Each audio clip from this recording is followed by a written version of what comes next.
Diwata, nakakain mo pa rin ba ang iyong mga masasarap na dishes, lalo na itong overload? Yes, araw-araw yan ang kinakain ko. Magti-10 years na, charing. Dahil syempre kailangan mo pa rin tikman lagi para masigurado yung quality, di Kinakain ba? ko pa yan. Ano ba ang pamantayan ng masarap na pares para kay Diwata? Alam mo, ang masarap para sa akin yung mabusog ako at maging kontento ako sa kinain ko. Pero, di ba may beef din to? May beef pa rin ba na sinaserve dito sa inyo? Beef? Mayroon beef pero pares ano na yon. Ang tawag ko doon pares buto-buto or pares bulalo. So ayan yung beef ko kasi dati yung beef pares ko, pinalitan ko nitong lechon pares in the rice ko kasi walang masyadong bumibili. So dito siya mas marami kaya dati yung beef pares ko, yung talagang tinda ko at saka yung beef mami. Kaya lang, simula nung nagtinda ko ng binago ko yung menu ko, yung Diwata Pares Overload, ginawa kong lechon kawali at saka chicharong bulaklak. Doon siya nag-boom. Boom talaga. Kaya may beef pa rin ako pero ginawa ko naman siya pares bulalo. Mas maraming laman. Okay, so ganito gagawin ko dito, sasabawan ko to.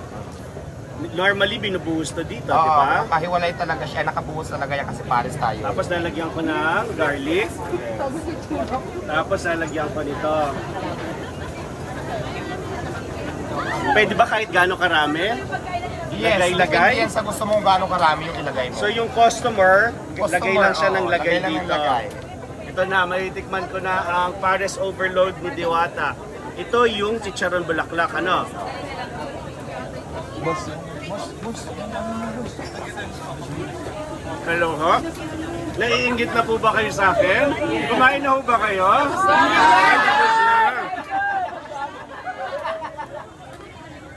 Kaya naman pala pinipilahan. Masarap. Mura na, masarap pa. Yung iba kasi ako naman, hindi ko naman sinasabi masarap yung pares. Kung gusto nilang matry, Masarap, gusto masarap. nilang ma-experience, okay lang. Kasi yung iba, di ba, marami kasi ako nakikita ng content dito na kakain. Tapos maraming aw-aw sa social media. So, depende naman yan sa inyo. Hindi ko sinasabing masarap, pero gusto yung tikman at kayo na mismo ang humusga. Ito yung pamantayan ng masarap. Nasasarapan po ba kayo? Ayan, sila nagsasabi. Tapos itong Seek and Joy, magkano ulit itong ganito kalaki? Depende sa size. Ngayon kasi malalaki siya. So, under rice yan, 120.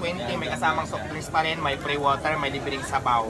So, 120 naman yan. Pero pag mas maliit dyan, 100 lang din under rice. Nakita ko nga yung interview mo kasi minsan maliit yung manok na Oo, dumadating. depende kasi So sa nag-change dating. ka na kagad ng Nag-change naman price. tayo ng price. Oo. Pero pag malaki talaga, usually kadalasan malaki. So, 120 siya. Ito, Pero hindi na siya 120 to. masama kasi naka-under rice ka na, sulit na talaga sa 120 pesos kasi may free soft drinks ka pa, may unli sabaw ka pa at the same time. Pag nabiting ka sa soft drinks, may free water naman tayo.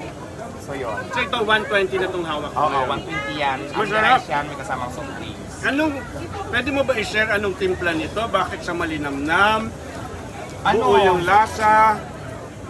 Ano lang, nilagyan ko lang ng magic sarap yan. Masarap na ba? Magic! Magic sarap lang yan, nilagay ko. Tapos yung prinito ko, yan na yun.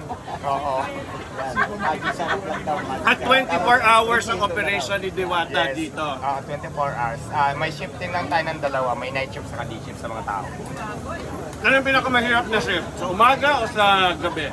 Parehas lang pero mas maraming tao sa gabi kumpara sa Kasi akin. nga init, no? Hindi masyado. Maraming tao sa gabi. Diwata, paano pag umulan? Anong mangyayari? Ano, mga waterproof naman daw yung mga kumakain dito kayo problema sa ulan.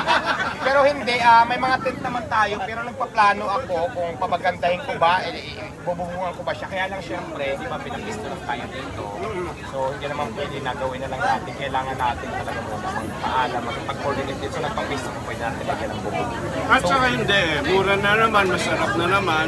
Kung ganyan yung panahon, minsan nga mas masarap ang kumain pag umuulan, di ba? So pwede pa rin silang pumunta rito. Pero siguraduhin ko naman na hindi kayo mababasa kasi may mga tent tayo na kung hindi na pwede yung ibang tent yan, mga bukas na kapalitan natin ng bagong tent. Tulad nito, pag umulan nito, hindi naman sila mababasa dito kung saan tayo nasa lugar na to. Okay. Tapos, baka Diwata maganda rin, matour mo ko dito sa iyong lutuan. Kung deli ka, magtutour tayo ng lutuan.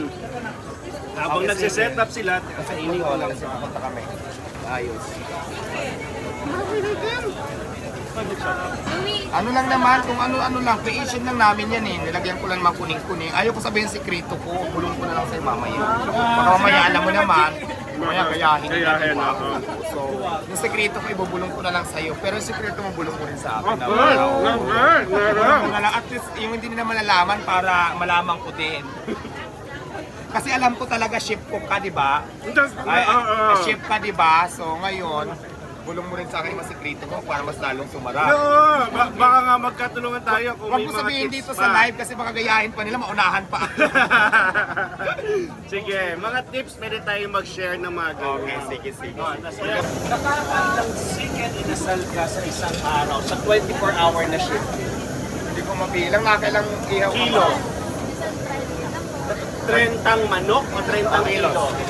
30 kilos na chicken na inasal. Okay. Tapos, yung mga bati, ano mo na yan doon?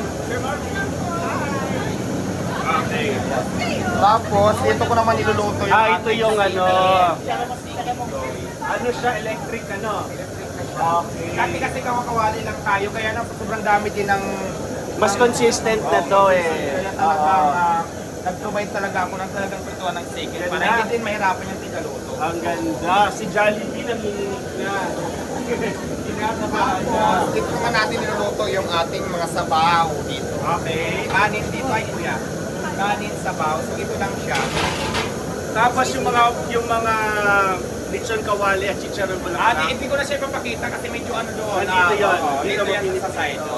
So itong mga division na to, pinagawa mo na to. Nagawa ko na to kasi di ba dati sa kalsada lang Yes. tayo, binabas yung lutuan natin, wala daw sa lugar. So dito naman magpisto na kaya talaga nang effort ako para gawin yung kitchen natin. Importante. Lahat alam ko, 3 kami nito ay 4 eh. May mga Sino ang maghahawak?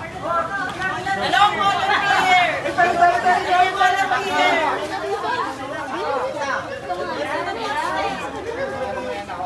Wakanda, Wakanda. Ako din, parang nalimutan ko na nga ito na rin. Pero nilalaro ko ng isa na bata. Isot nyo po. Isot nyo po.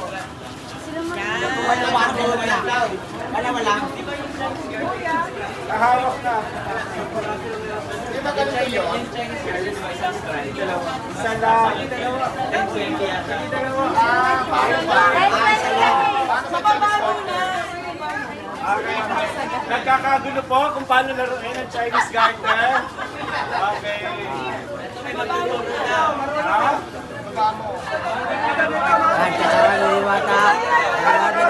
Sa amin, pakita mo sa amin.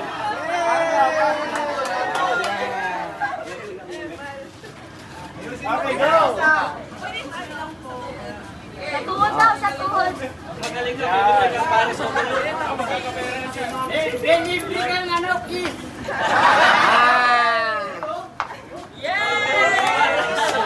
Napakadali lang pala. Wala out ka na. Dapat kasi may ganito pa to eh. Dati sa amin.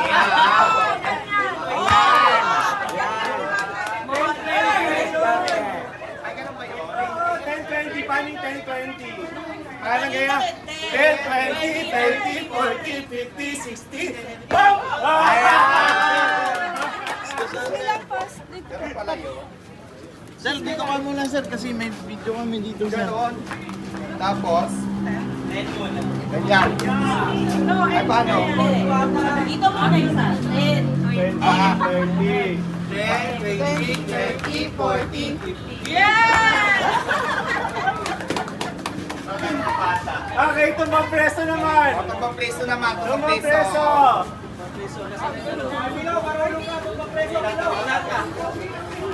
Lata, sa lata. Ito. Parang bumalik tayo sa pagkabata, no? Ito, meron tayong Ba't palaki ng palaki? Sa amin dati, mas maliit pa nga dito na lata eh. Ayan. Grabe, social naman ang tsinelas ko. Pang hotel. Okay. Saan natin lalagay dito? Ay, talo ako! Asa bang bilog? Talo ako kasi. Kung sino makatayo. Ayan. Dito tayo. Mag-ano isa kayo ng save kayo ng Hindi, okay na. Mayroon ako dito. Oo, tingin. Lugi ka. Lugi ka. Dapat pala.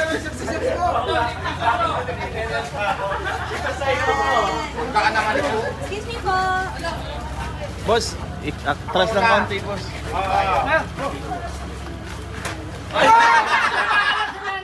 Alam mo, hindi yan makakatumba. Gaan.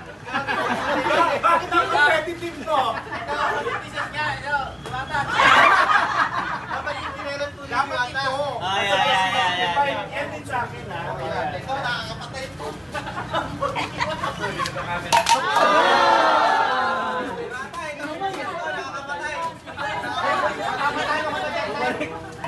Kaya?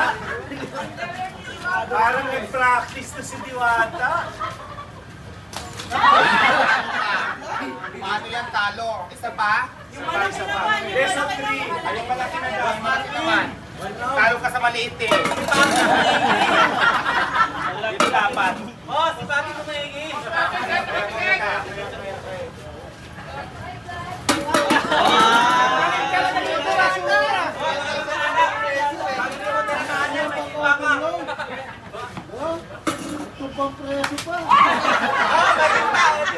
Sabay, sabay, sabay.